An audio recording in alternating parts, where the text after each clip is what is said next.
So then Maggie Astor defends her sloppy journalism by making the argument that she knew, just generally, Project Veritas had a reputation, that we just had a bad reputation, and she was relying upon it.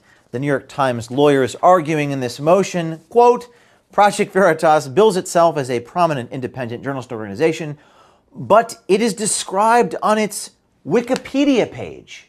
That's right. The New York Times General Counsel is relying on our description on the Wikipedia page.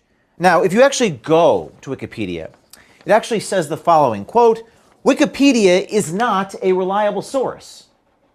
You can't make this stuff up. The New York Times General Counsel is saying that our reputation is given to us by our Wikipedia page, and Wikipedia is saying they're not a reliable source.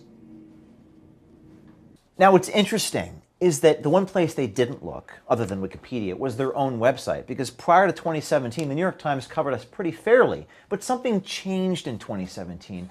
Oh, that's right. We went undercover into the New York Times, and I confronted the executive editor on the street in New York City. And then the negative coverage at the New York Times began. That seems sort of vengeful, doesn't it? That seems sort of contrary to the whole idea of without fear or favor. That just seems petty and vengeful, but not as petty as quoting Wikipedia, which itself bills itself as, quote, not a reliable source. But it gets so much more ridiculous. These lawyers for the New York Times say the following thing in their statement of the facts in response to our defamation lawsuit. Quote, a simple Google search. The New York Times lawyers are relying upon a simple Google search for Project Veritas and deceptively edited videos yields 166,000 matches. Okay, two can play at that game. A simple Google search for New York Times lies generates 384 million matches. A simple Google search for the New York Times is dishonest generates 13.5 million results. And again, I'm not making this stuff up. The New York Times lawyers actually put this in their lawsuit in response to our defamation lawsuit. They Googled us and just listed the algorithm's responses. So if you want to hold us to that standard, then I guess nothing matters anymore, because you got 13.5 million results when we typed in that you're dishonest. F it. Maybe we can just type in New York Times is and see the result. New York Times is a rag. New York Times is garbage. I mean, do you want to reduce yourself to this general counsel at the New York Times? Do you really want to go down this road? In fact, you know what? Let's do this. Let's go up this slippery slope. When you just Google the New York Times and nothing else, it actually takes you to your correction page. And would you know that on your correction page, you have printed 100+ corrections in just the last 2 weeks? We didn't print 100 corrections in our entire career. We haven't even printed more than a few corrections in the last decade. But here are all your corrections that we get when we Google your name. So in your statement of facts, you actually defend yourselves in New York Supreme Court by arguing about a simple Google search. Well, two can play at that game, New York Times. So then Maggie Astor defends herself in this lawsuit by saying this article, Project Veritas releases misleading, deceptive misinformation video, was just an opinion piece. New York Times says, quote, its unverifiable expressions of opinion are not actionable and cannot be defamatory. They're making the argument this was a, quote, unverifiable expression of opinion by reporter Maggie Astor in this article in the A section of the New York Times on the evening of the presidential debate. Maybe that timing wasn't exactly coincidental.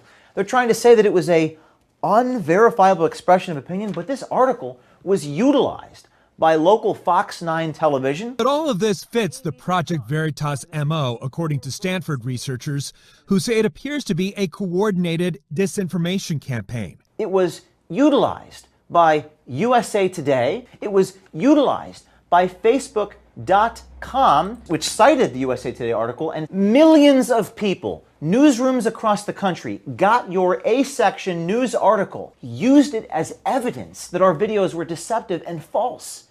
Millions of people got that information. 50 million people got that Facebook update saying that this information was fact-checked by independent fact-checkers cited in your article. And now you're saying it's an, quote, unverifiable expression of opinion? How dare you?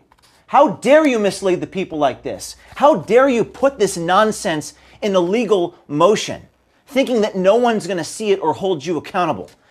And that's not the only thing you did.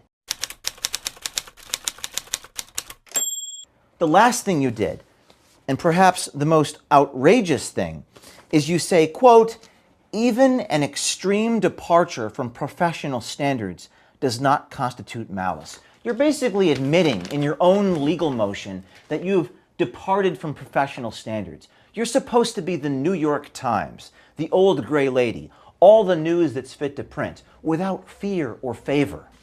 You're supposed to be the stalwart, the paragon of what it means to be a journalist. And you're saying even an extreme departure from professional standards does not constitute malice? Then what does? What does constitute malice? What is unethical to you?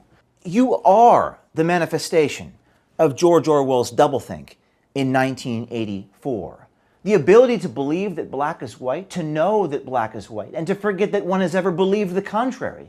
This demands a continuous alteration of the past, made possible by the system of thought which really embraces all the rest, and which is known in newspeak as doublethink. You say that we're not allowed to use anonymous sources, that anybody else who does, it's necessarily deceptive. You say that it's not malice to depart extremely from professional standards. You say that we have a reputation for being bad just because Wikipedia says so, and Wikipedia says they're not a reliable source.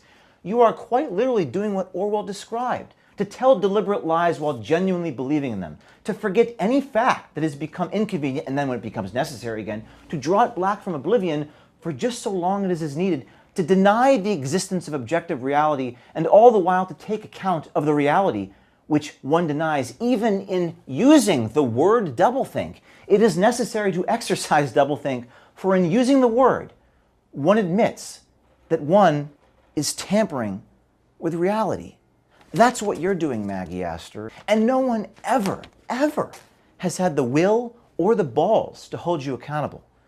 But we will. By the way, this lawsuit is going to cost us so much money, probably more than $1 million. But we're going to take you through every single motion. We're going to show you every ludicrous argument, every doublethink statement, every absurdity, every logical fallacy. We're not going to let democracy die in darkness. We're going to show people how scummy you are, how contradictory you are, how your own investigative reporters say one thing and then say the exact opposite thing under oath. And you know what? How many other people get railroaded by you? How many other people don't have the means, the resources, or the will to hold you accountable? But we will. We're going to show you every deposition, every motion, every sentence. We are going to show the American people what it is that you do and how it is that you do it. And mark my words, right now, as we speak, we have insiders coming to us from your organization, from other media organizations, and from every big tech company. It's going to be like the 4th of July. All throughout 2021, we are going to put you on blast. Even if I have to sell this suit, sell my watch, I'm not going to settle. We're taking you all the way to the very end.